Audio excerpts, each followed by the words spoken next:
बिस्मिल्लाहिर्रहमानिर्रहीम। अस्सलाम वालेकुम नाज़रीन, उर्दू स्टोरी स्टूडियो में खुशामदीद। चैनल पर अगर न्यू हैं तो चैनल को सब्सक्राइब लाजमी कर लें। एक 16-17 साल लड़की बड़े रेलवे स्टेशन पर घबराई हुई घूम रही थी। एक नौजवान इसके हुस्न शबाब को बहुत लालची नज़रों से देख रहा था। लड़की ने इसकी आंखों को ताड़ लिया, लेकिन सर झुकाकर चुपचाप बैठ गई और रोने लगी।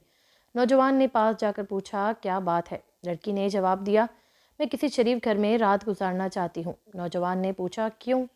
लड़की बोली, मैं सफ़र कर रही थी, सारा सामान चोरी हो गया, घर ताड़ दिया है। यकीन है कि कल तक पैसे आ जाएंगे, लेकिन समझ में नहीं आता कि आज क्या करूं। नौजवान को इस पर बहुत तरस आया और कहा, ये मैं आपको एक जगह ठहरा सकता हूं। लड़की ने दरियाफ्त किया, कहाँ? नौजवान ने बताया, एक होटल में। लड़की कहने लगी कि मैं होटल में अकेली नहीं ठहर सकती, कोई औरत होनी चाहिए। नौजवान बोला, औरत तो मुमकिन नहीं, अलबत्ता। अलबत्ता? लड़की, अलबत्ता क्या? नौजवान बोला, अलबत्ता मैं खुद में अपना भाई समझिए। लड़की ने साफ इनकार कर दिया और कहा, कोई और सूरत सोचिए, हम आप रात भर अगर स्टेशन पर रहें तो कैसा है?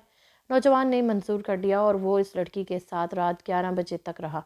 आखिर जब उससे बहुत नींद आने लगी तो वो इसके साथ होटल चलने पर तैयार हो गई।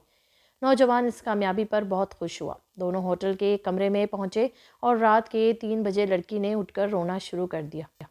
कहने लगी कि तुम मुझे धोखा देकर और अगवा करके यहाँ लाए हो। यकीन, अभी इस होटल के मैनेजर को खबर कराती हूँ। और बोली कि पुलिस को बुलाती हूँ। कामयाब नौजवान के चक्के छूट गए। वो खुशामद करने लगा कि गलती हो गई, माफ़ कर दो। लड़की ने कहा, अच्छा, रेल का किराया और सफ़र खर्च दे दो ताकि मैं इसी वक्त 2 बजे की ट्रेन से चली जाऊँ। लड़की ने नौजवान के पास जो कुछ भी था, नकदी, कलम, घड़ी, सोने के बटन वगैरह, सब ले लिए और अकेली ही स्टेशन की तरफ रवाना हो गई।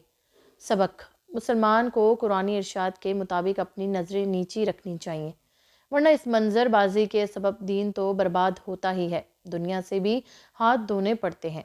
ये नौजवान अगर इस बेहिजाब लड़की को ना देखता तो इसके जाल में ना फंसता, मगर आवारा लड़की की जानिब अपनी निगाहों को भी आवारा करके ये नौजवान अपना दीन और दुनिया तबाह कर बैठा।